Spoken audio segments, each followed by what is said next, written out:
ಗೀತಾ ಮಹಾತ್ಮೆ.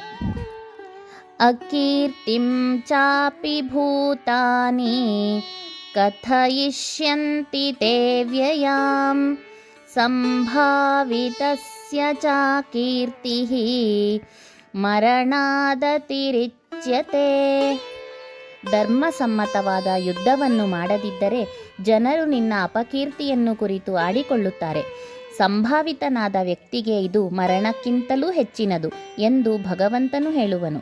ಇದು ಅರ್ಜುನನನ್ನು ಸಂಬೋಧಿಸಿ ಹೇಳಿದ ಮಾತಾದರೂ ಸಮಸ್ತ ಮನುಕುಲವನ್ನು ಉದ್ದೇಶಿಸಿ ನೀಡಿರುವ ಎಚ್ಚರಿಕೆಯಂತಿದೆ.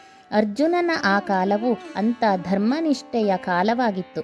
ಆದ್ದರಿಂದಲೇ ಭಗವಂತ ಎಚ್ಚರಿಸಿದ್ದಾನೆ. ಪ್ರಪಂಚದ ಯಾವುದೇ ವ್ಯಕ್ತಿಯು ಲೋಕದಲ್ಲಿ ಶ್ರೇಷ್ಠನೆನಿಸಿಕೊಂಡು ಆಮೇಲೆ ಕರ್ತವ್ಯ ಭ್ರಷ್ಟನಾದರೆ, ಅಪಕೀರ್ತಿ ಉಂಟಾದರೆ ಜೀವಿಸುವುದಕ್ಕಿಂತಲೂ ಮರಣವೇ ಲೇಸು ಎಂದೆನಿಸುತ್ತದೆ. ಏಕೆಂದರೆ ಶ್ರೇಷ್ಠ ವ್ಯಕ್ತಿಗಳು ಸ್ವಲ್ಪ ಎಡವಿದರೂ ಸಾಕು, ಜನರ ದೃಷ್ಟಿಯಲ್ಲಿ ಅದು ದೊಡ್ಡ ತಪ್ಪಾಗುತ್ತದೆ.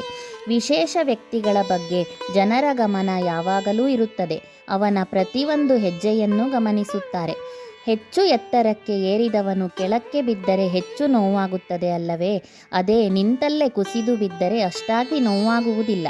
ಅರ್ಜುನನು ಅಂತಹ ಶ್ರೇಷ್ಠ ವ್ಯಕ್ತಿ. ಪಶುಪತಿಯೊಂದಿಗೆ ಯುದ್ಧ ಮಾಡಿ ಪಾಶುಪತಾಸ್ತ್ರವನ್ನು ತಂದ ಪಾರ್ಥ, ಯುದ್ಧ ಮಾಡಿ ಇಂದ್ರನಿಗೂ ಜಯವನ್ನು ತಂದುಕೊಟ್ಟ ಗಾಂಡೀವಧಾರಿ, ಈಶ್ವರನನ್ನೇ ಮೆಚ್ಚಿಸಿದ ಅರ್ಜುನ. ಅಂತಹ ಸಂಭಾವಿತ ಶ್ರೇಷ್ಠ ಧನುರ್ಧಾರಿ ಇಂದು ಯುದ್ಧದಿಂದ ವಿಮುಖನಾದರೆ ಆ ಅಪಕೀರ್ತಿಯು ಅವನಿಗೆ ಉಂಟಾಗುತ್ತದೆ.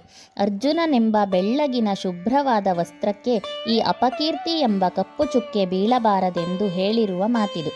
ಪ್ರತಿಯೊಬ್ಬರೂ ತಮಗೆ ವಿಹಿತವಾದ ಧರ್ಮವನ್ನು ಆಚರಿಸಲೇಬೇಕು. ಕಾಮದಿಂದಲೋ, ಭಯದಿಂದಲೋ, ಲೋಭದಿಂದಲೋ ಅಷ್ಟೇ ಏಕೆ, ಜೀವಕ್ಕೆ ಅಪಾಯ ಬಂದರೂ ಸ್ವಧರ್ಮವನ್ನು ಬಿಡಬಾರದು ಎಂದು ಮಹಾಭಾರತವೂ ಹೇಳುತ್ತದೆ.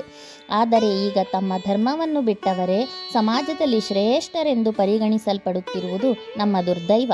ಇಂತಹ ವಿಚಿತ್ರವಾದ ಕಾಲಘಟ್ಟದಲ್ಲಿ ನಾವಿದ್ದೇವೆ. ನಾವೆಲ್ಲ ಸ್ವಧರ್ಮ ಪಾಲನೆಯೊಂದಿಗೆ ಧರ್ಮ ಕಾರ್ಯಗಳನ್ನು ಮಾಡುವುದರ ಮೂಲಕ ಶ್ರೇಷ್ಠ ವ್ಯಕ್ತಿಗಳು ಎನಿಸಿಕೊಳ್ಳೋಣ. ಹರಿ ಓಂ.